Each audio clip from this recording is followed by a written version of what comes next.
देशाचे पंतप्रधान नरेंद्र मोदी हे नागपूरच्या दौऱ्यावर येत आहेत.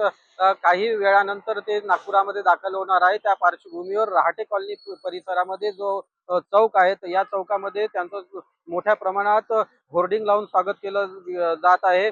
या ठिकाणी मोठी तयारी केली गेली आहे. झेंड्यांनी हा परिसर उजाळून निघालेला आहे. एकंदरीत पोलिसांचा सुद्धा या ठिकाणी बंदोबस्त लागलेला आहे. त्यांचे 3 ठिकाणी मोठे कार्यक्रम होणार आहे. पहिली जी भेट आहे ती संघ मुख्यालयात होणार आहे, दुसरी दीक्षाभूमी येथे आणि तिसरा माधव नेत्रालयाचा भूमिपूजन सोहळा.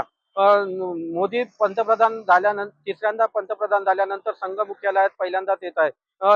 लोकसभा निवडणूक झाली आणि विधानसभा निवडणुकीमध्ये जे यश मिळालं त्यामध्ये संघाचा जो मोठा वाटा होता त्या पार्श्वभूमीवर या बैठकीला मोठं महत्व प्राप्त झालेलं आहे. एकंदरीतच संघाचं जे शेतकी वर्ष जो आहे हे पाहता संघाची पहिली जी शाखा आहे ती नागपुरात चालू झाली होती आणि नागपूरच्या बाहेर जी जी शाखा आहे ती वर्ध्यामधून सुरुवात झाली होती. म्हणजे एकंदरीतच संघाचा जो नागपूर मधला आणि देशातला जो प्रवास आहे या पार्श्वभूमीवर मोदींसोबत काय बैठकांमध्ये खलबत होतं ते सुद्धा पाहावं लागणार आहे. एकंदरीतच पाहता नागपुरामध्ये त्यांचं मोठं जंगी स्वागत केलं जाणार आहे. 41 ठिकाणी त्यांच्या स्वागतासाठी शक्ती प्रदर्शन केलं जाणार आहे.